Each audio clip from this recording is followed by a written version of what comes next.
Yung kidney na dinonate ni Bongbong Marcos sa ama, ni-reject ng katawan ng mismong ama niya. Wow! Gumawa ako ng madali ang research. 5 minutes. Pinagtugma-tugma ko lang yung mga news. Nag-ugat kasi yan dito sa video na to. O sige, panoorin natin. Kadaldalan mo kasi Claire Castro para mapabango mo lang yung pangalan ni Bongbong Marcos Sige, pakinggan natin to. Parang may nabasa ako sa isang news na ang ating Pangulo ay nag-donate ng kanyang kidney sa kanyang ama. Okay, nag-donate daw yung Pangulo ng kidney sa kanyang ama. Maliwanag naman yan. Ito yung susunod. Paano po kayo makakapag-donate ng kidney ang isang tao na hindi healthy? Paano daw makakapag-donate yung isang tao na hindi naman healthy? Kasi nga, ang sinasabi ni Senator Amy Marcos ay simula pa nung teenager, si Bongbong Marcos ay tumitira na siya. Ngayon, ito yung 5 minutes research ko ha. Yung iba pwedeng mag-deep dive na mag-research. Ito, madalian lang talaga. Pero, meron akong nakitang kakaiba. Okay. Punta natin dito. Tandaan natin yung mga dates. Galing ito sa Gulf News. Bongbong donated kidney to his father. Okay. Ferdinand Bongbong Marcos, Ilocos Norte Governor, has admitted having donated one of his kidneys to his father, former dictator Ferdinand Marcos, in 1983. Tandaan nyo yung date, 1983. So, ang sinasabi dito, si Bongbong Marcos daw ay inamin niya na nag-donate nga daw ng kidney sa kanyang ama. Siyempre, isa lang. Hindi naman pwedeng dalawa, di ba? Okay. Bongbong in a TV interview said, yes, in 1983, he needed a kidney and I was a good match. So sabi ni Bongbong Marcos sa isang TV interview na totoo daw, oo, noong 1983 na nag-donate nga siya ng kidney kasi good match daw siya. Kasi malaki yung probability, yung possibility na magiging good match kasi nga anak niya. Okay. Congresswoman Amy Marcos said, that was probably the worst day of my mother's life. Two of the people she loved the most were in the operating room.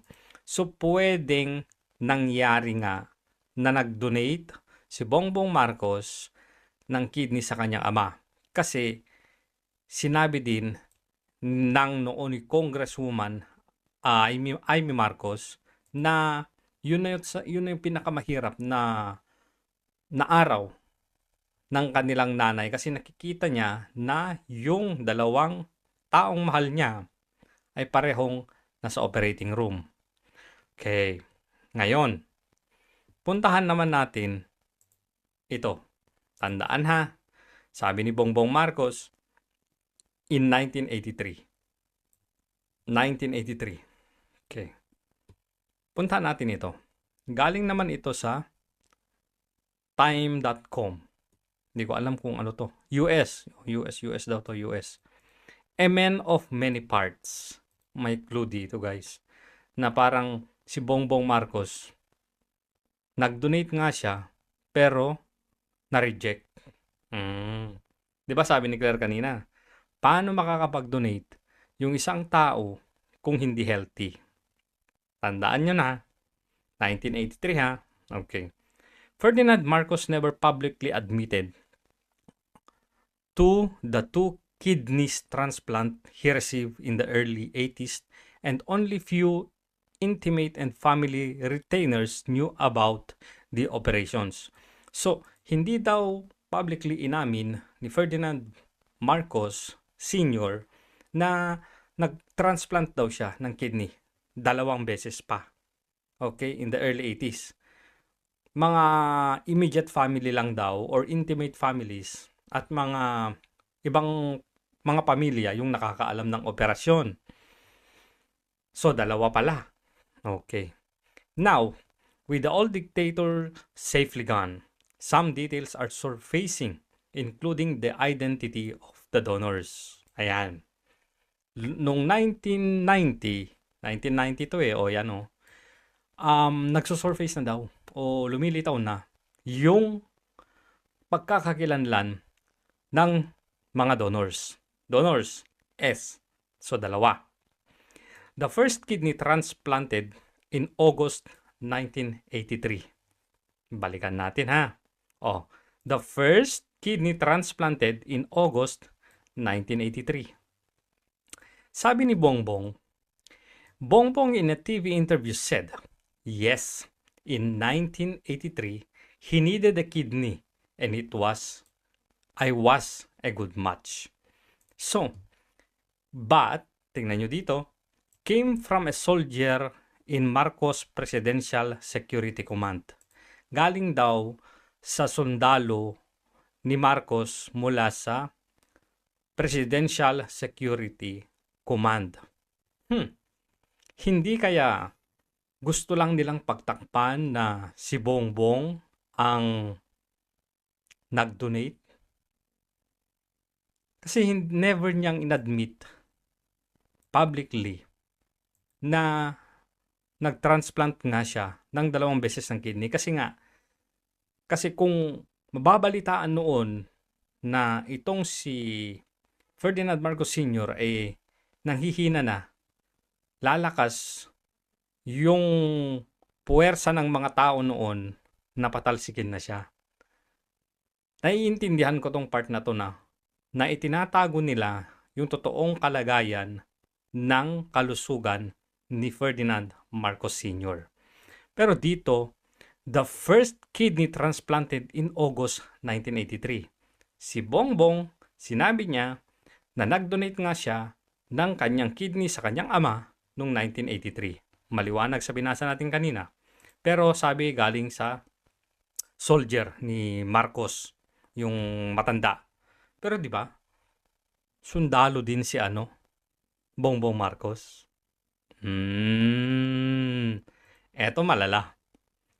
This organ was rejected, leaving the Filipino leader fighting for his life just as his exiled rival Nino Aquino was returning to Manila, quote-unquote, open close, and assassination.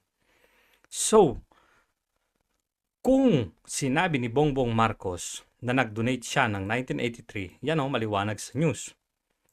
At ito ay tumutugma sa the first kidney transplant in 1983. So si Bongbong Marcos nga yung unang nag-donate ng kidney sa kanyang ama. Ang problema, this organ was rejected.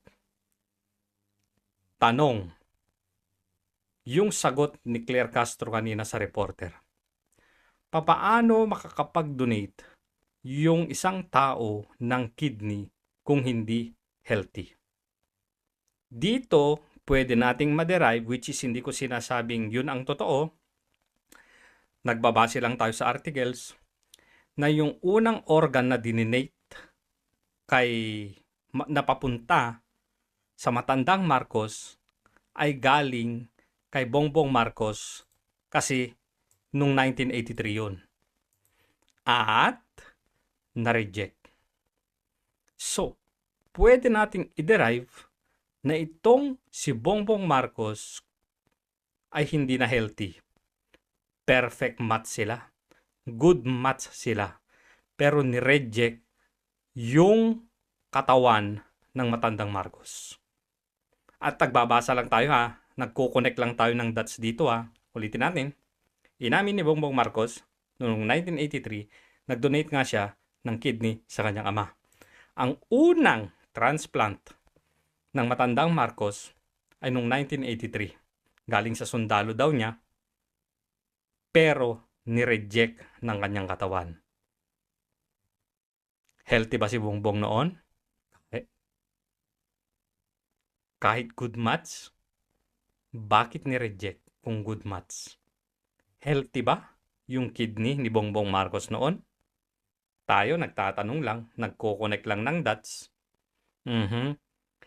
Another transplant was performed in November 1984.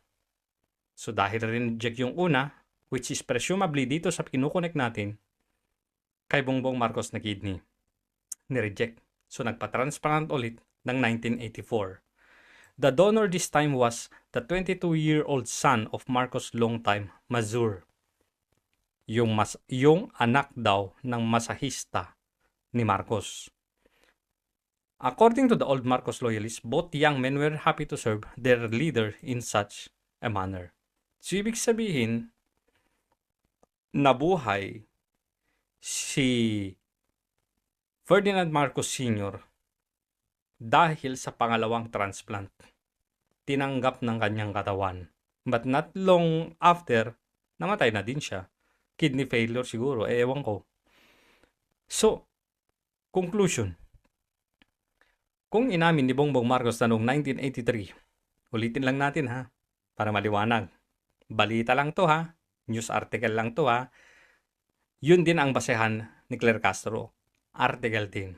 1983, inamin ni Bongbong Marcos na nag-donate siya ng kidney sa kanyang tatay. 1983, unang operasyon ng kanyang ama. Nireject ng katawan. 1984, may transplant ulit. Tinanggap ng kanyang katawan. So, alin doon ang healthy? Kay Bongbong Marcos o yung anak ng masahista ni Marcos? Na-connect natin lang yung dots sa articles. Again, hindi ko sinasabi na tama yung sinasabi ko. Ako, nagko-connect lang ng dots ng mga articles na basehan din ni Jose Claire Castro. Siguro, ito yung nabasa niya na article. Pero hindi niya alam may isang article. Baka hindi rin niya alam na 2 beses na transplant ng kidney si Ferdinand Marcos Sr. Yun lang. Walang iyakan music ha. Bye-bye.